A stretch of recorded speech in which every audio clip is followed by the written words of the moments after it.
पर कब्जा जमाने के लिए आडवाणी और मोदी के बीच एक युद्ध छिड़ा था। सुलह समझौता राजनाथ सिंह ने करवाया था। नितिन गडकरी ने भी महत्वपूर्ण भूमिका अदा की थी। दरअसल हुआ क्या था 7.5 साल पहले, तो चलिए हम आपको बताते हैं कि 7.5 साल पहले झगड़ा किस बात पर था। दरअसल बात यह थी कि लाल कृष्ण आडवाणी, जो कि भाजपा के सबसे वरिष्ठतम सदस्य हैं, उन्होंने भाजपा के सामने ये शर्त रखी कि वो उन्हें प्रधानमंत्री पद का उम्मीदवार बनाए। लेकिन नरेंद्र मोदी बिगड़ गए। नरेंद्र मोदी ने सीधी धमकी दे डाली कि अगला प्रधानमंत्री पद का उम्मीदवार उन्हें ही बनाया जाए, और वो भी इसी महीने। ये सुनकर सब सकते में आ गए। खबर जैसे ही दिल्ली पहुंची, आनन फानन में भाजपा हाईकमान की मीटिंग हुई। नरेंद्र मोदी और आडवाणी दोनों के बीच सुलह करवाने का प्रयास हुआ और अंत में ये निर्णय लिया गया कि चुनाव लड़ने के लिए धन की व्यवस्था आडवाणी और मोदी में से जो भी करेगा, पार्टी उन्हें ही प्रधानमंत्री पद का उम्मीदवार बनाएगी। अपने 12 साल के गुजरात के शासन के दौरान नरेंद्र मोदी की मित्रता कुछ बड़े उद्योगपतियों के साथ थी, जबकि आडवाणी के साथ ये सुविधा नहीं थी। धन की व्यवस्था करने में नरेंद्र मोदी सफल रहे। अब उसके बाद घटनाक्रम धीरे धीरे बदलने लग गया। पूंजीपतियों ने भाजपा के सामने शर्त रख दी कि भाजपा को तभी धन उपलब्ध करवाएंगे जब नरेंद्र मोदी को प्रधानमंत्री पद का उम्मीदवार पार्टी घोषित कर दे। भाजपा को पूंजीपतियों के दबाव के आगे झुकना पड़ा और नरेंद्र मोदी को प्रधानमंत्री पद का उम्मीदवार बनाना पड़ा। आडवाणी नाराज होकर कोप भवन में बैठ गए। उसके बाद धीरे धीरे घटनाक्रम बदला। लोकसभा चुनाव प्रचार के दौरान मुकेश अंबानी ने देश में 22 चैनल खरीद लिए। इन चैनल को ये निर्देश था कि वो दिन रात मोदी का प्रचार करे, उनकी रैलियों के भाषण लाइव टेलीकास्ट करे और समस्त विपक्षी नेता यानी आज के विपक्षी नेताओं पर तंज कसने के लिए कहा गया। मायावती, अखिलेश, केजरीवाल, राहुल गांधी, सोनिया गांधी, लालू समेत तमाम नेताओं पर तंज कसने के लिए कहा गया। मीडिया ने यह काम बखूबी किया भी। तकरीबन 600 वेबसाइटों को मुकेश अंबानी ने खरीद लिया।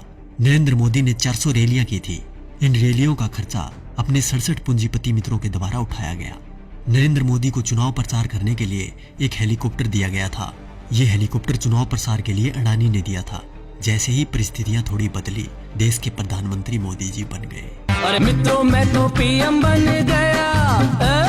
पीएम बन के कैसा तन गया।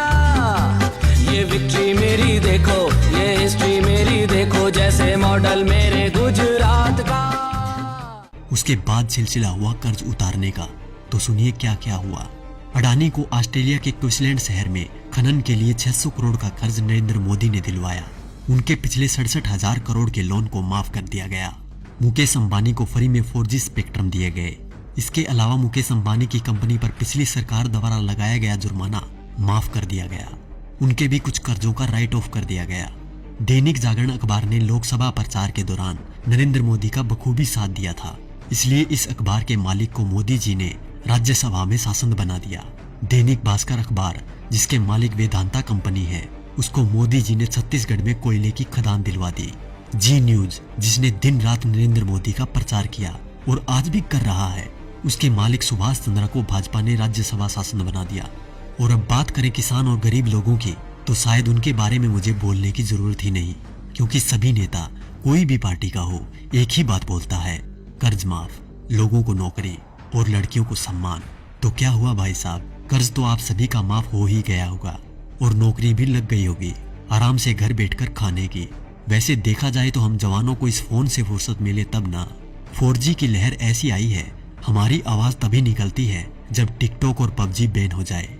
वैसे भी टिकटॉक के बैन होते ही अंबानी ने 5 बिलियन का ऑफर दे दिया टिकटॉक को कि हमें बेच दो, हम खरीद लेंगे। और रही बात PUBG मोबाइल गेम की, तो PUBG बैन होते ही खबर आई कि हम 4G गेम मैदान में उतार रहे हैं।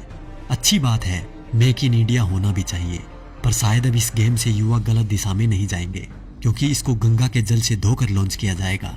तो देखा दोस्तों, ये थी खबर। बाकी जो मीडिया दिन रात आपको दिखाता है वो तो सिर्फ उसका प्रचार है। साथियों, ये खबर हर फोन में होनी चाहिए, जिससे कि बीजेपी की इस करतूत का सबको पता चल जाए।